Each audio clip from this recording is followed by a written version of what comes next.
Olá, amigos do Projeto Cura. Eu sou o Dr. José Márcio Figueiredo, oncologista do Instituto Câncer Brasil.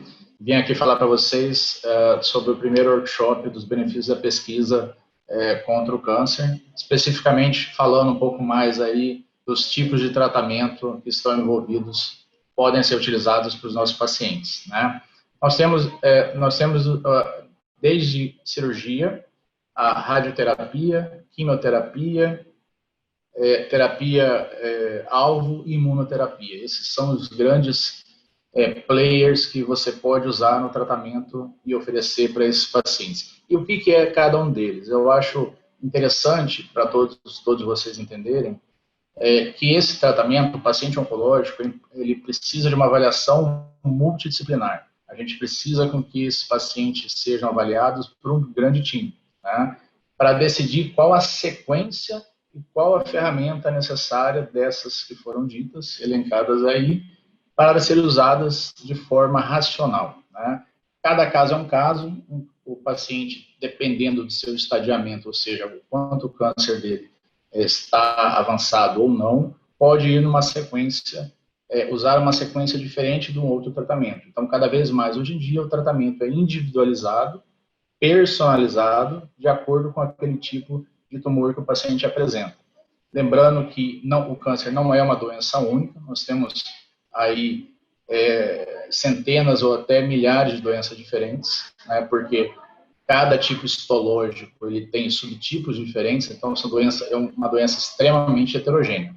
Bom, contando para vocês um pouquinho de história, porque é importante linkar isso, inclusive, com a pesquisa clínica, o tratamento oncológico ele começou com a cirurgia oncológica, com os avanços da anestesia, basicamente no final do século XIX, começo do século XX, onde você teve grandes cirurgiões, entre eles William Halsted, foi um cirurgião formado em Yale, nos Estados Unidos, e desenvolveu a técnica de mastectomia total, uma técnica agressiva, né, onde você fazia a retirada de toda a mama, mais o esvaziamento axilar, e isso foi evoluindo a um ponto em que os cirurgiões começaram a desenvolver novas técnicas, mas aquilo ali não apresentava uma cura global do câncer. Você tinha taxas de cura entre 40% e 50%, ou seja, eram necessários novos tratamentos. Ao mesmo tempo, a radioterapia foi avançando com a descoberta da radiação,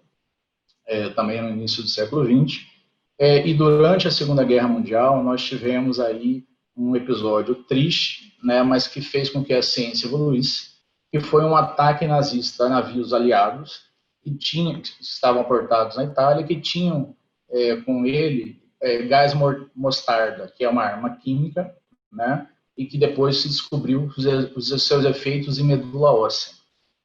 O que foi observado? Foi observado que esse gás tinha uma ação imunossupressora importante, mielotóxica, né, ou seja, caía os leucócitos, e depois químicos e cientistas conseguiram, através de pesquisa clínica, mostrar que derivados dessas substâncias poderiam ser usadas em pacientes com leucemia, por exemplo, já que eles tinham uma ação de reduzir essa taxa de linfócitos. Então, com esse breve histórico, a gente começa a entender como que foi a evolução do tratamento oncológico, né?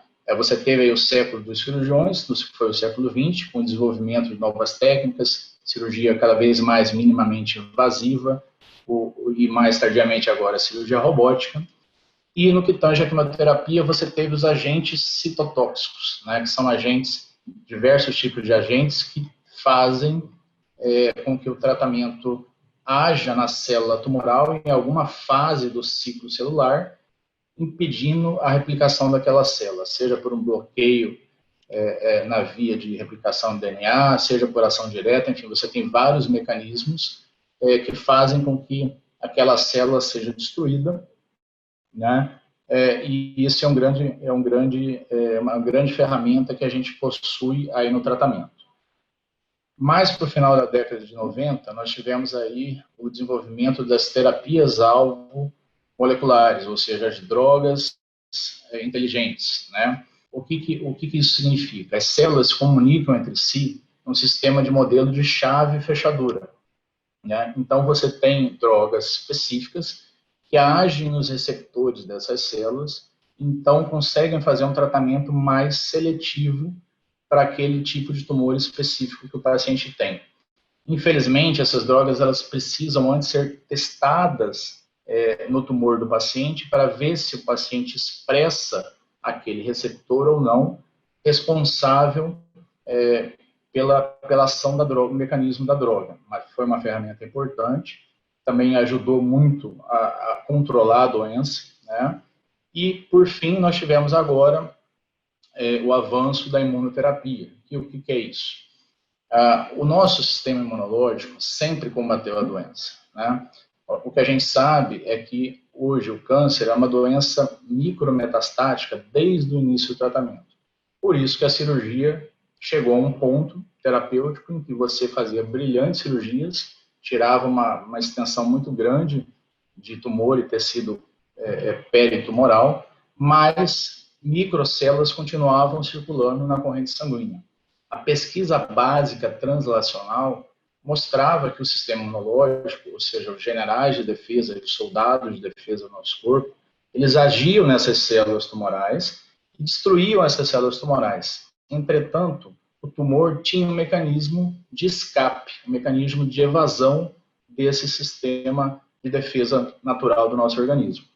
Com isso, foi pensado em que, se nós tivéssemos anticorpos monoclonais que pudessem ser usados para fazer com que o sistema imunológico não mais fosse ludibriado pelo tumor, e também é um sistema de chave e fechadura, nós conseguiríamos ter uma ação de reativar esse sistema imunológico para que ele contra-atacasse de forma ordenada as células tumorais. Isso nada mais é do que a imunoterapia.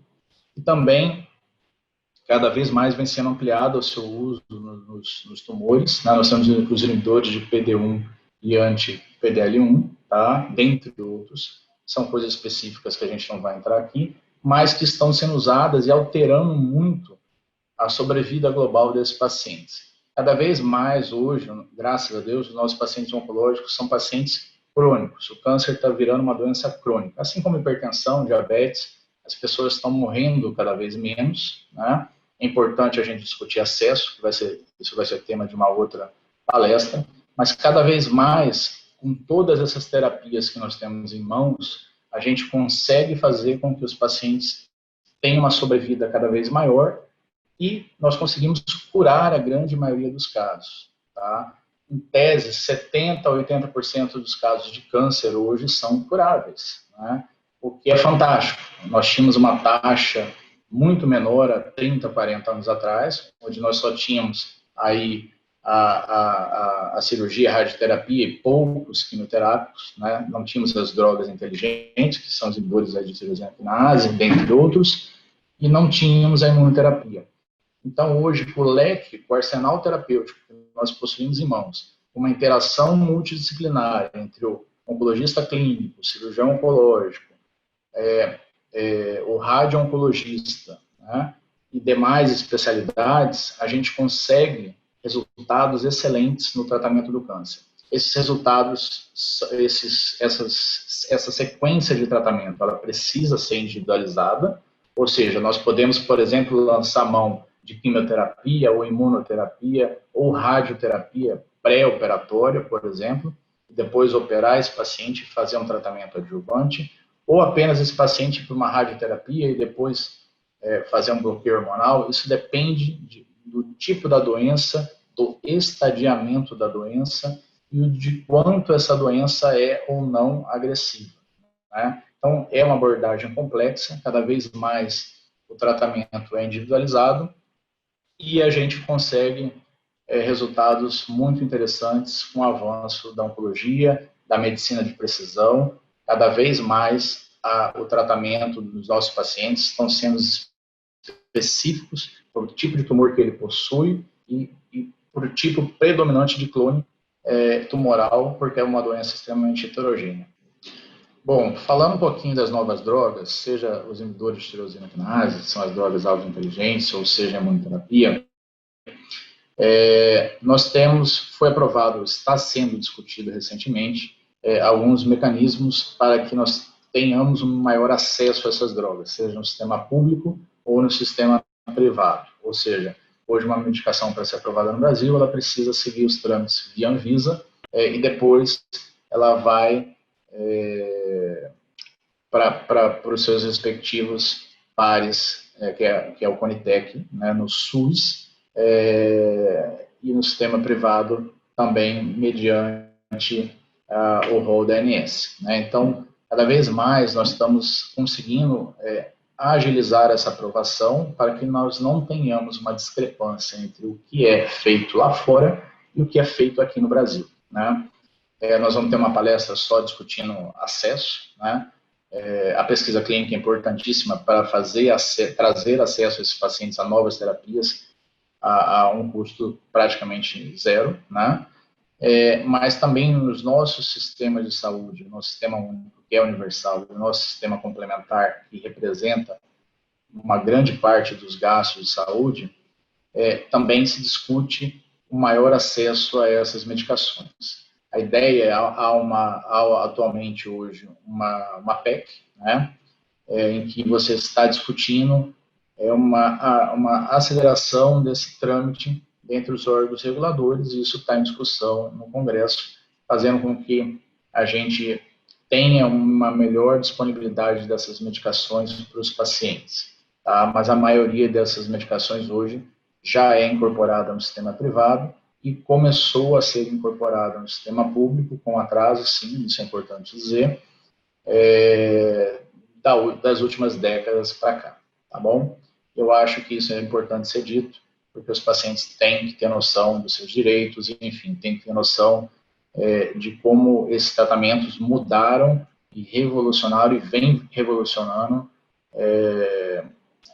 o resultado final no combate ao câncer e no tratamento em si. Espero que eu tenha ajudado vocês aí com essa breve explanação sobre os mecanismos de ação dos quimioterápicos, da cirurgia e tudo mais, e espero que vocês continuem conosco aqui no nosso workshop, porque tem muito tema interessante, tá bom? Muito obrigado.